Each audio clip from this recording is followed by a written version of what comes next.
Hi guys, this is Jay Kaushal, writer, motivational speaker and life coach. We're shooting part 2.2 of the 10-part series on journaling, and we're shooting here in the Kumbhalgarh Fort area.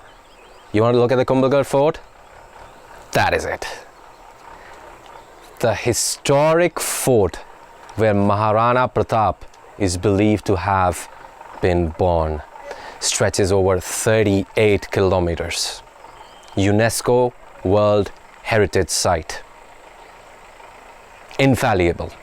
Only taken once by Man Singh under the leadership of Akbar. Kumbhalgarh Fort, and this is a historic place. This place is so amazing.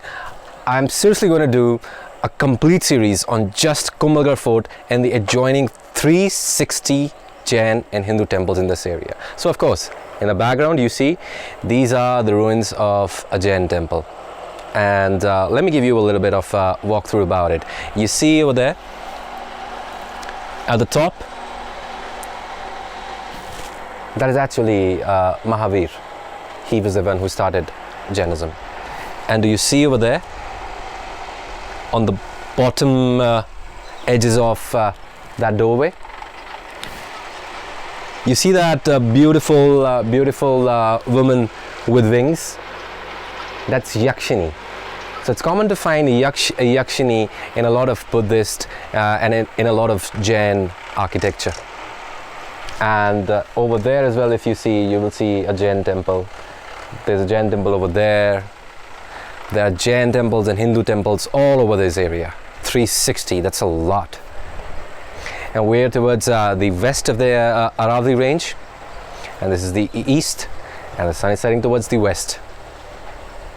And coming back to the topic, part 2.2. So as I told you in the last part of the first video, part 1.2, I told you that I'm doing these parts to give you more information, to give you more content about how to deal with the concepts that I'm teaching you here. Journaling is something I'm laying a strong emphasis on. It's because it's very important for you to journal your life, to document your life. Unless you have documented your life properly, you will not be able to understand what patterns, what recurrent patterns are there in your life. Where are you constantly falling prey to self-sabotage? Where are you succeeding constantly? What is the strongest part of your life? What is the weakest part of your life? And standing in these ruins, actually, and looking at the sunset as I'm speaking with you, you know what comes to my mind, what I told you in the last video, how we are actually documenting our lives for the future generations, right? How we are actually leaving behind information so that if we leave something unfinished, somebody else can take it up and finish it. But you might ask me, Jay, I don't have those big plans for my life. I don't have such great ideas that I think will remain unfinished, and I don't plan to leave behind a lot of information for somebody else to unfinish it. Somebody might say, if I can't do it, I don't want anybody else to do it. That's the thing. That's the trick. When you begin to document your life in a way that if I cannot complete it, somebody else should be able to complete it. That if I cannot accomplish it, somebody else should be able to accomplish it. Then you build big structures like that. Then you build monumental, massive, historical landmarks like the one we're standing in right now. Long after you're gone, long after I'm gone, long after all of us are gone, nothing remains. The only thing that remains to mark that we were ever here, the only thing that remains to mark our presence are structures like these. We will be remembered only for our work. We will be remembered only for what we leave behind. And if you cannot find it in you, if you cannot find it in you to document your life in a way such that you put the dream bigger than yourself, such that you put the aim bigger than yourself, such that you put your vision bigger than yourself, you don't deserve to win. You don't deserve to accomplish it.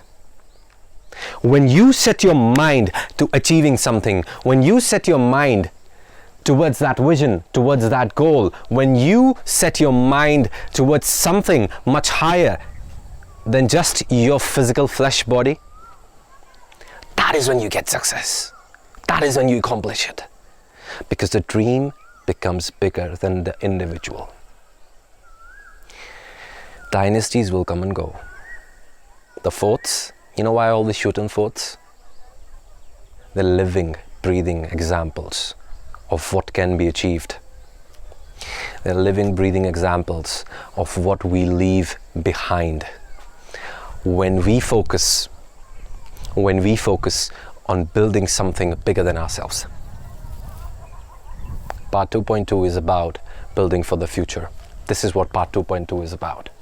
Part 2.2 is about me telling you to find it in yourself, to dedicate yourself to an aim higher than yourself, and to write about it in your diary, to write about it, or to record your videos, record your voice, whatever instrument you choose. I want you to be so serious about building that dream, building that vision, that you're prepared to die, that even if I die today, it's okay. I might die, but somebody else will carry my work forward. My work is greater than me. My work will always be greater than me. It doesn't matter if I die. It doesn't matter if in this moment I just fall plunk like that. What matters is what I leave behind. And I want you to record your life in a way that even if you die tomorrow, you can rest assured. Then my life is, human life is transient. That's the nature of life. And that's about it. Once you can begin to have that mindset of dedicating yourself to a higher ideal, of writing about things in your diary, of writing about things in your journal, so that other people can learn from your life, so that other people can learn from your pain, can learn from your mistakes. If you cannot find it in yourself, keep looking. If you cannot find it in yourself even after you've looked all over, even after you've done a lot of soul searching, I want you to dive in further. Because unless you're able to do that, you will never be able to do the best work that you're capable of, right? That's what Steve Jobs said. If you cannot find what your passion is, keep looking. And that's what I'm telling you. If you cannot find a goal, if you cannot find a vision to be so committed to that it doesn't matter if you accomplish it or somebody else does, that it has to be done, that is when you'll do it. That is when you'll accomplish it. To get a life coaching session from me, to talk to me, to get personal advice, I'm always open. You can always book a session, or you can call me directly. All those details are there on my Facebook page. And I want to see you in the next video, part 3 of the 10-part series that we're doing on journaling. And then I'm going to talk to you about more things. And this is Jay Kaushal in this peaceful location of Kumbhalgarh Fort. Signing off. Bye-bye.